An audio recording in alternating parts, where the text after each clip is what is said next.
Next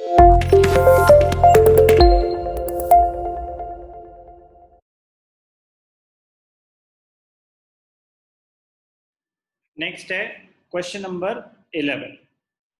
ये बहुत important है, ध्यान से देखना, वेरी वेरी इंपॉर्टेंट। ये calculation of share of profit का स्पेशल केस है। क्या स्पेशल है अभी बताता हूं। अमाउंट कैलकुलेट करने का तरीका तो सेम है, बट जर्नल एंट्री यहाँ पे डिफरेंट होने वाली है, बहुत इंपॉर्टेंट है। तो पहले अमाउंट कैलकुलेट करूंगा, फिर जर्नल एंट्री का लॉजिक बताऊंगा। व्हाई इज इट डिफरेंट वो भी बताऊंगा। कॉन्सेप्ट क्या है? Calculation of share of profits till the date of death. XYZ were partner sharing profits and losses in the ratio 3:2:1. Y, XYZ second partner, Y died on 30th June. काफी लोग 30th जून को भरते हैं। Profit from 1st April 2020 to 30th June 2020 was rupees 3,60,000. वाह, इससे आसान क्या कर सकते थे वो। उस पीरियड का प्रॉफिट ही उन्होंने दे दिया, बट ये फर्म का है। अब क्या हुआ? X and Z decide to share future profits in the ratio 3:2 with effect from 1st July 2020.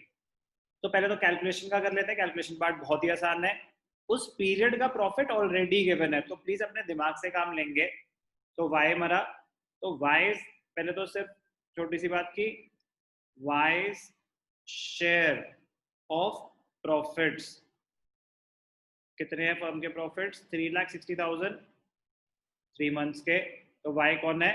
3:2:1, 2/6, 1/3, 6 6 36, 6 2 1,20,000। Y का शेयर 1,20,000 है, इसमें तो कोई दिक्कत होनी नहीं चाहिए थी। 360,000 उन्होंने दे ही रखा था। अब ध्यान से देखना, why is it different? Very very important point, very very important.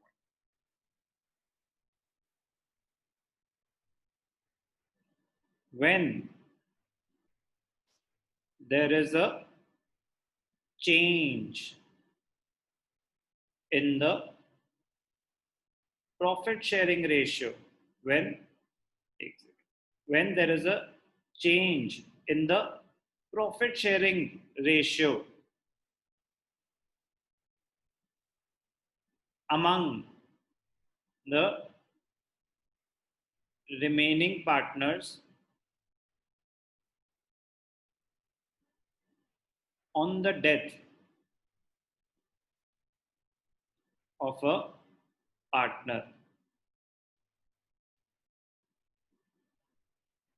the journal entry passed for share of profits of the deceased partner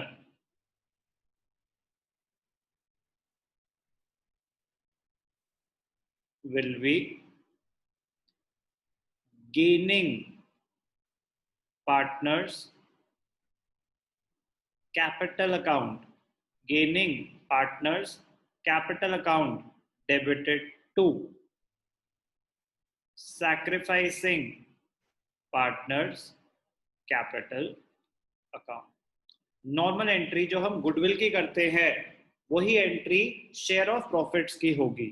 ऐसा क्यों?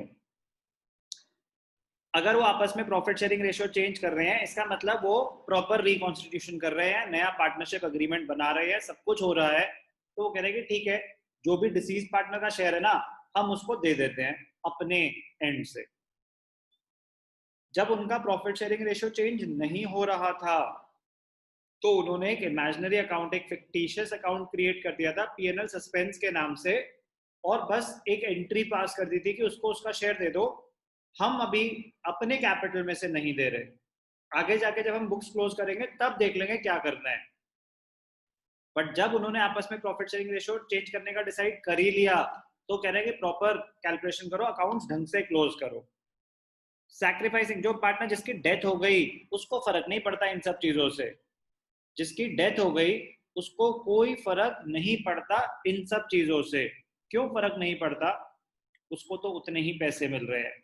पहले हो रहा था P&L suspense account debited to deceased partners capital account, deceased partner ही तो है जो अपना शेयर सैक्रिफाइस करके जा रहा है। अब गेनिंग टू सैक्रिफाइसिंग, और ये जो सैक्रिफाइसिंग है ये और कोई नहीं, आपका डिसीज पार्टनर ही है।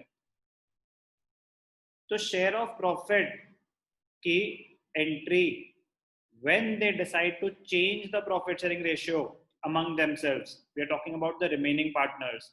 In that case, the journal entry for distribution of profits will be gaining to sacrificing. Net impact change हो जाएगा क्योंकि अब हम कैपिटल अकाउंट को डेबिट करेंगे, बट जो डिसीज पार्टनर है उसको पैसे उतने ही मिल रहे हैं। यहाँ पे क्या होगा, पहले आप गेनिंग रेशियो सैक्रिफाइसिंग रेशियो निकालोगे, उसके बाद एंट्री पास होगी। तो ध्यान से देखना, मैं आपको करके दिखाता हूँ। अमाउंट कितना था 3,60,000 और ओल्ड रेशियो था 3:2:1, न्यू रेशियो 3:2। ध्यान से देखना, एक्स और जेड, ध्यान से देखना। तो कैलकुलेशन करके दिखाता हूँ। Working note, calculation of gaining ratio. तो गेनिंग रेशियो कैलकुलेट कर लेते हैं। Old ratio X Y Z 3:2:1, new ratio Y तो चल बसा 3:2। तो गेनिंग रेशियो क्या होता है, गेन अगर आप कर रहे हो तो आपका अब ज्यादा होगा। गेनिंग रेशियो क्या होगा, new ratio minus old ratio. Gaining ratio क्या होगा, new ratio minus old ratio.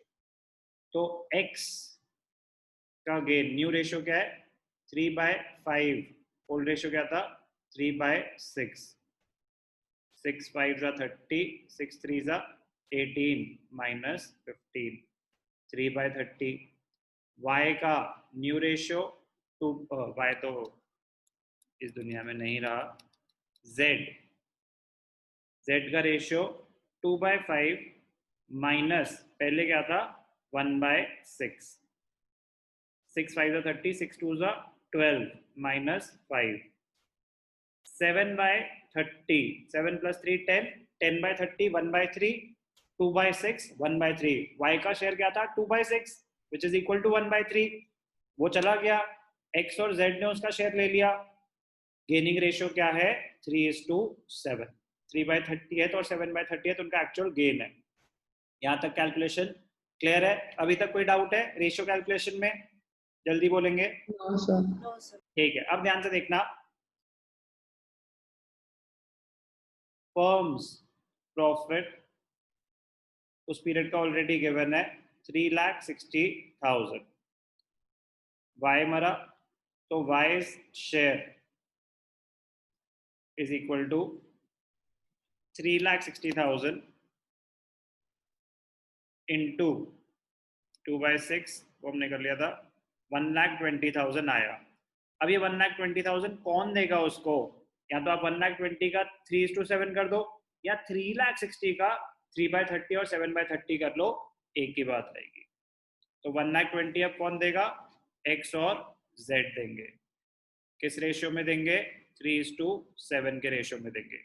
x कितना देगा 1,20,000 इंटू 3/10। क्यों, गेनिंग रेशियो क्या है, gaining ratio is 3:7 between x and z। तो 1,20,000 इंटू 3/10, 1,20,000 इंटू 7/10। कैलकुलेशन करेंगे तो 12 3 36,000 x देगा, 12 7 12 84,000 z देगा, 110 120 वो मिल जाएंगे y को। जर्नल एंट्री क्या है, X's capital account debited, y X's capital account debited, z capital account debited to y capital account. जब भी प्रॉफिट शेयरिंग रेशियो चेंज होगा डेथ के टाइम, तो प्रॉफिट की कैलकुलेशन तो सेम रहेगी, जर्नल एंट्री P&L सस्पेंस के थ्रू नहीं होगी, गेनिंग टू सैक्रिफाइसिंग होगी। Be very very very careful, important है। वो ध्यान से आपके साथ खेल जाएंगे, प्रॉफिट शेयरिंग रेशियो चेंज कर देंगे।